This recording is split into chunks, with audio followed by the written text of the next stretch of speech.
Hey guys, welcome to Smack Talk Wrestling. I am your host Boyze, and this is a retro review. So we're going to review WWF's Global Warfare. So this is a videotape collection which you can find on the WWE network, and this is requested by Nick. Nick, I am going to put your full name here because I don't want to butcher your last name. So pretty much this is for you, Nick.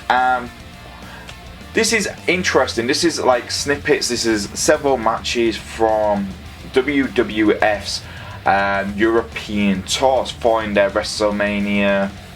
I think it's WrestleMania 9, back in 1993. So this was produced by 93.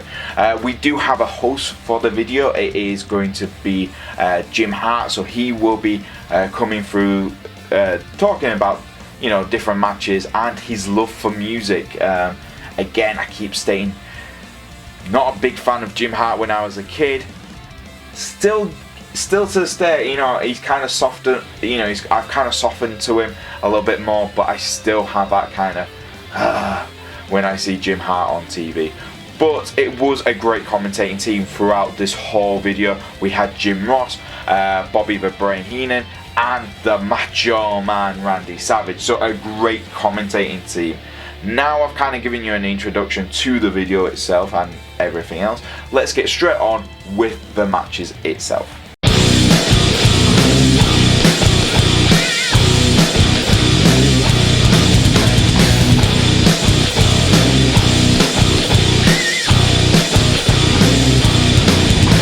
So the first match of the video collection was from Rampage, a WWF pay-per-view based in the UK. It's for the Intercontinental Championship, Shawn Michaels versus Crush.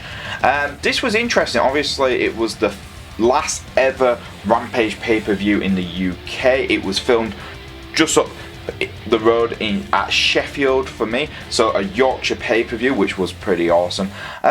Pretty much, I wasn't really a massive fan of Crush when I was a kid. He was before my time. But the crowd, definitely 1993 Sheffield base, loved him. It was a bit surprising how over Crush really was. The match itself was a very standard type of match for this time, in my opinion. I didn't really get too... there was nothing which really caught my eye throughout the whole match. Shawn Michaels was very early prototype Shawn Michaels of DX at this stage, playing up the bad boy character.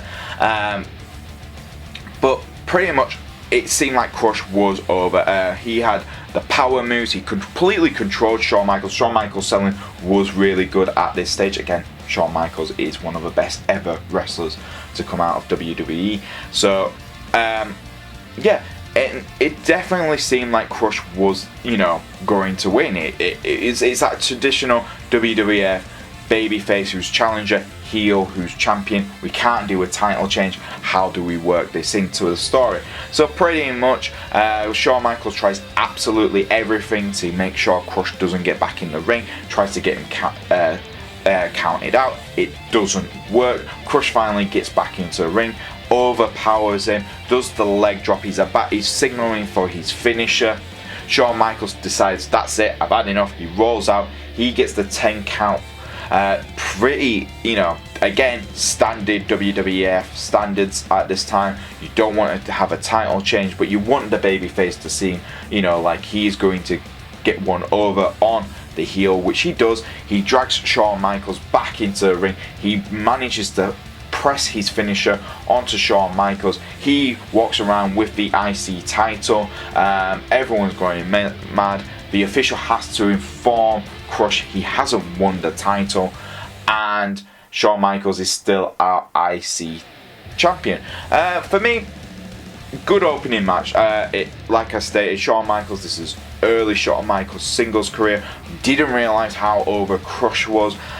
So for me, I'm going to give this a 2 out of 5 stars. Very standard for the time periods of keeping the title on the champion, but very entertaining to see how the crowds reacted at this time. So yeah, a 2 out of 5 stars. So our next match on Global Warfare was Hacksaw Jim Duggan versus Yokozuna. Again, this was interesting for me as a fan from as a kid. This was way before my time as a wrestling fan. So I honestly thought Jim Duggan always came out with a 2x4 and the US flag. Didn't do it this time. And Yokozuna, I always thought black and red tights. I always thought that was how he came out. But no, trunks, no, it was black on black this time. Very interesting here. So a bit of changes. Very interesting that the French crowd back in 1993 was so over for Jim Duggan that they were chanting USA. It was really weird. You would not get that in modern day wrestling. So that was definitely interesting from my opinion. We did get to see Jim try to get his to get revenge. Apparently Yokozuna put him on the bench for a few months and he was considering retiring. That's what Jim Ross was indicating throughout the whole match. But no, Yokozuna at this time was him and the Undertaker were the monsters of WWE. So they really were trying to protect Yokozuna. They made him look like a monster on this one. He completely controlled Hacksaw throughout the whole match. Hacksaw did finally manage to get a little separation from Yokozuna with biting him on the face. Again, old school wrestling, you just expect at that period of time that would have been a DQ. It would be a DQ now in wrestling, but no.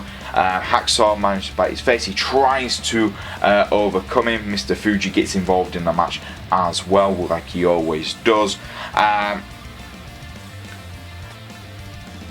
Yokozuna manages to overpower Hacksaw, gets him in the corner, hits him with the banzai drop, and he wins.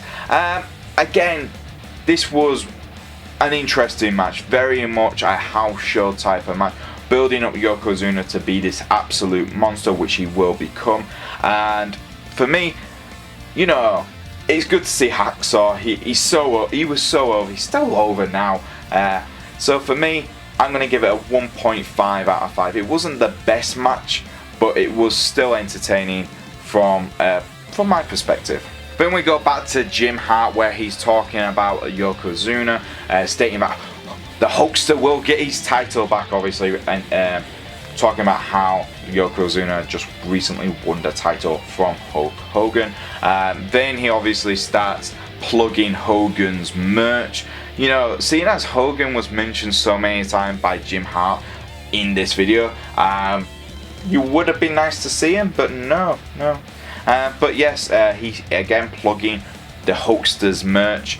And then he goes on to talk about music a little bit more, and then he talks about the next match coming up, which is going to be Money Inc. versus the Steiner Brothers. So like I stated, it is Money Inc. versus the Steiner Brothers. This is for the WWF Tag Team Championships. This is filmed in Barcelona, Spain, and all the way through the match, you just hear the Macho Man going, Barcelona! And I'm just like, yeah, that's awesome, that's cool, I like that.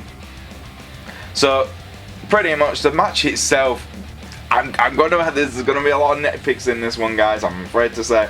But yeah, this was a bog standard tag team match. It's a bit of a shame, really, because Ted DiBiase and IRS were at their prime at this stage. You know, the Steiners were just up and comers.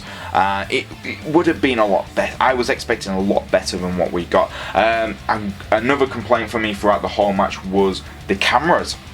There was for about 4 minutes we had it. Well, not 4 minutes. About 2 minutes we had it focused way too much on the crowd. They moved away from the ring. They focused on the crowd. I was like, what is the point? You're missing that match. And the cameramen were awful in this match.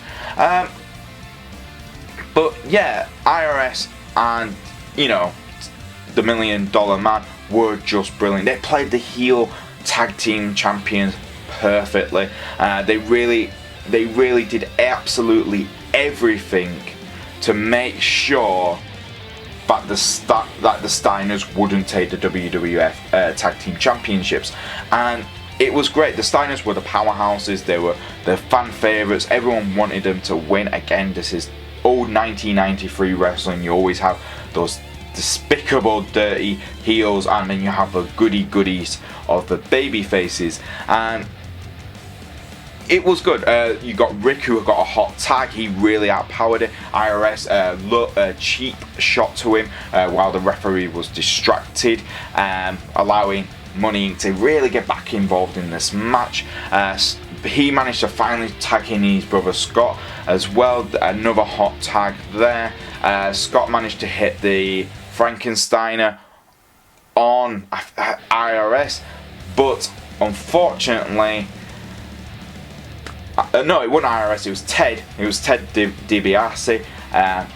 It didn't work out because, obviously, IRS came in, hitting Scott with the WWF Tag Team Championship belts. The Steiners beat up Money Inc. The referee has to explain to them they haven't won the match because Scott didn't get the free count. IRS hit him with the belt and it was a DQ finish. And Money Inc. gets their titles back, and obviously the heels are still the champions. Again, this was typical, like, we need to make the baby faces look strong, but we can't lose the titles to them just yet. I don't think I don't think this was the worst match. I don't think it was a great tag team match. I just wish it was slightly better, and mainly because the teams involved were good teams. They are good teams, but a lot of it was taken away from me as a fan watching it through bad camera work. So for me, I'm going to give it a 1.5 out of 5. So we go back to Rampage pay-per-view back in the UK, and this time it's Mr. Perfect versus the Headshrinker Samu. He has Afa outside the ring. This was an interesting combination for me. Obviously, you know, the Headshrinkers were more based in the tag team division. Mr. Perfect, super over. Macho Man makes the perfect line, "Perfect Mania is here in Sheffield." I was like, yeah, that is awesome. I did like that. You know, the Bret, it was a dirty match. Samu played every dirty trick in the match. There was a few times, again, where you're thinking, well, that's a DQ. Obviously, end the match referee. No, they continued. It was very loose on disqualifications and somewhere. Unless you got hit by a weapon or something at this point, pretty much anything kind of go, low blows, stuff like that. As long as referee was distracted, you could kind of get away with it a lot more. Like, referees were stood there and Samu was hitting Mr. Perfect in the eye, thumb in the eye all the time. Nothing, you know, nothing really. It was, and then you had Bobby the Brain Heenan saying, "Oh, that was a spinning thumb into the eye," and Jim Ross was like, "What?" And like even the Macho Man was like, "What?" It's kind of like, where did you get that from? Afa always, every time Mr. Perfect was chucked out of the ring by Samu, Afa nearly all the time started attacking Mr. Perfect. This was obviously turning into more like a 2-on-1 handicap match. Pretty much it looked like, you know, Samu was just playing. At one point, Mr. Perfect couldn't see. It was getting really tight to the end, and it looked like, you know, we could have seen a surprise finish where we saw Samu getting the victory. I think it was an over-cockiness with of how he had completely controlled Mr. Perfect throughout this whole match. But he went for his finisher. It completely missed. He went off, I think it was a leg drop from the top ring. He misses. Mr. Perfect gets a perfect plex onto Samu. He gets the victory. Alpha thinks Samu wins. Mr. Perfect, you know, wins the match. Again, a good mid-card match. I enjoyed it. I think both, you know, it was a different type of match, and it was interesting to see Mr. Perfect really getting overworked by Samu. He did get some bits where he was in control himself, but majority of this was Samu who was in control. So for me, I'm going to give this a 1.5 out of 5. Decent mid-card match, you know, but nothing eye-catching throughout it all. Next up, we have possibly the best match on the tape. It was Bam Bam Bigelow versus Bret the Hitman Hart. This was a really good match. I really enjoyed it. Bang Bang had a taped arm. There was some really good commentating as well on here, where Bobby the Brain was talking about how veteran wrestlers used to tape up the wrong arms and make it like that's where the target was. So where the younger wrestlers would target the arm, it wouldn't be the one which is actually injured. So they would be working that, wouldn't be able to do too much damage, and the veteran wrestlers would be able to do it. That's what I think they were indicating what Bam Bam was doing to Bret. You know, Bret.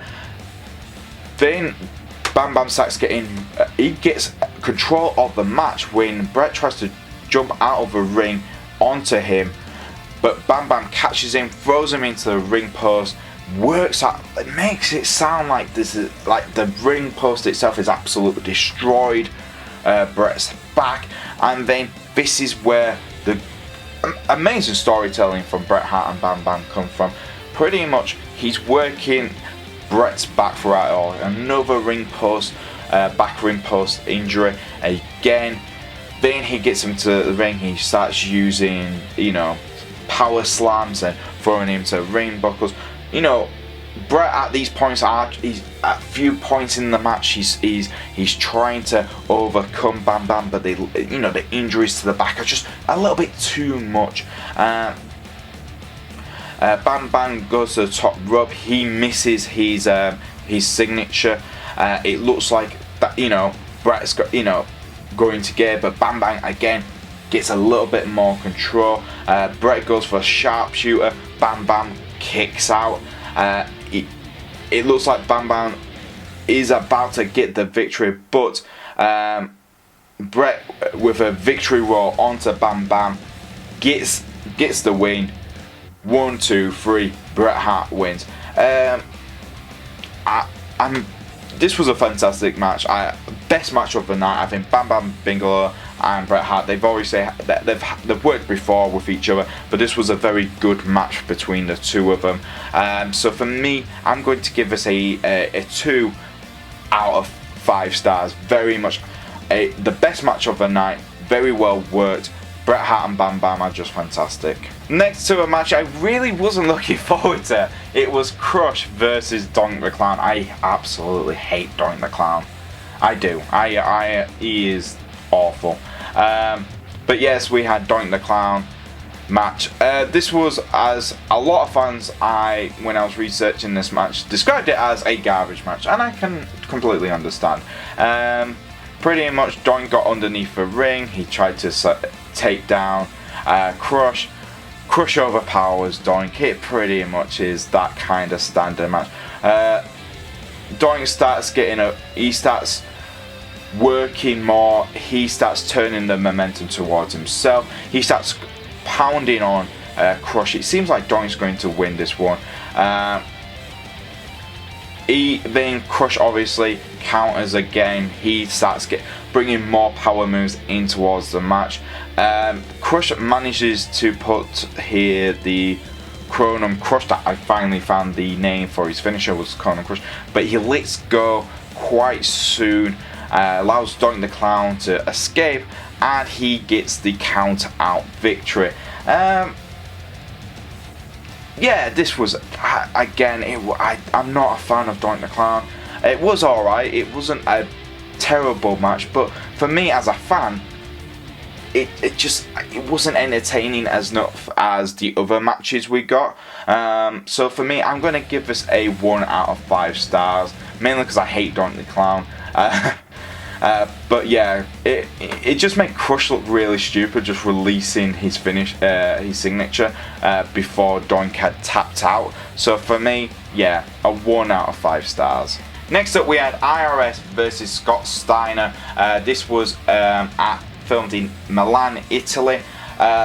Both men working each other quite well, and definitely had chemistry. We saw it slightly in the Barcelona footage. So for me, it was okay. IRS at the prime. He was at his prime at this point. Steiner was an up and comer. Both guys really working it. IRS working the arms, grappling, fantastic. You got to see it insecure by IRS, which at this time you didn't often get to see. So that was awesome to see.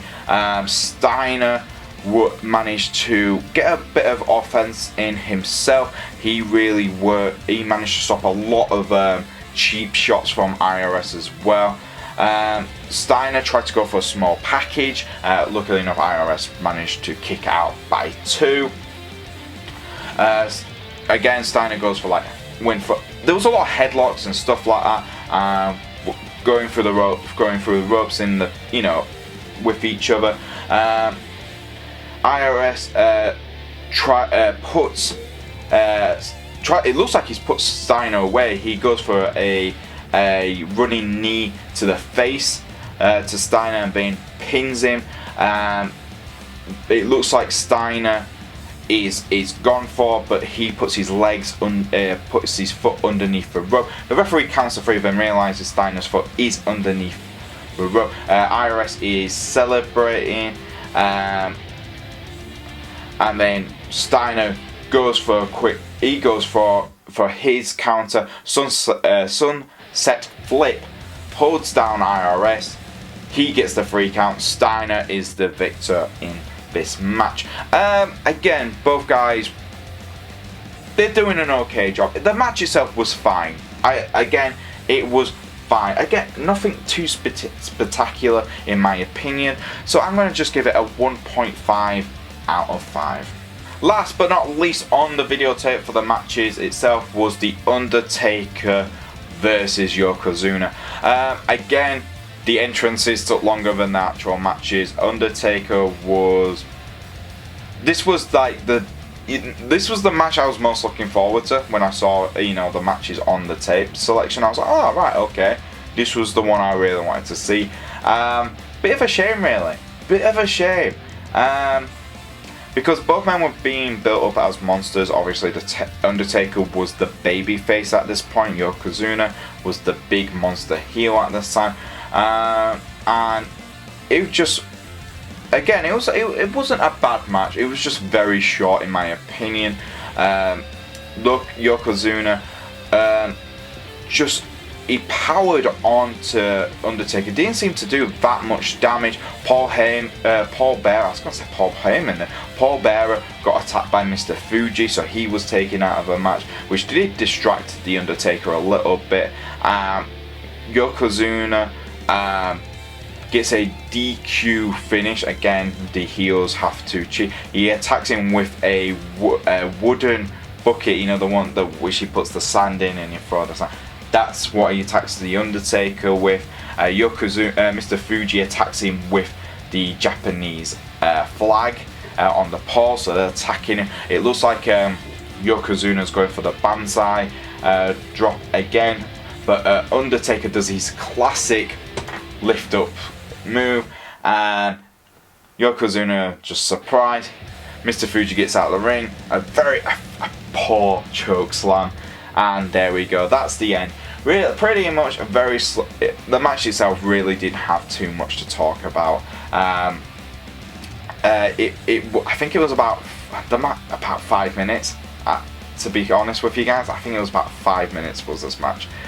So for me, I'm going to give it a 1.5 out of 5. It was cool to see the Undertaker versus Yokozuna, because that's the one I was like, oh, I want to see. But yeah, 5 minutes. It wasn't bad, just wasn't good. So yeah, a 1.5 out of 5 for me. And there you go, guys. That was Global Warfare. What did I think? It was a standard WWF video collection.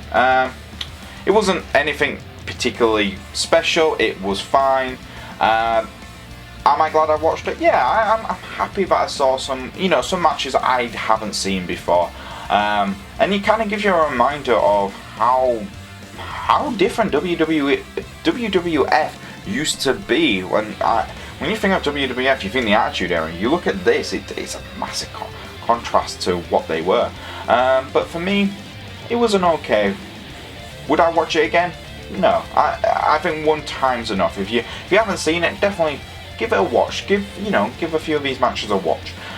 So for me, what am I going to give the final score? I'm going to give it a 1.5 out of 5. I think that's a fair score. It wasn't a bad bad video collection, but it wasn't the greatest. So yeah. But what did you guys think? Leave it in the comments below. If you do like our videos and you do have suggestions for us to watch and make a review, you can send us requests at our Facebook page at Smack Talk Wrestling, on our Twitter page at Smack Talk YouTube, that's a U and a Q, and if you want to follow me on your Twitter, it's at Boyze88, and I'll see you guys next time on Smack Talk Wrestling.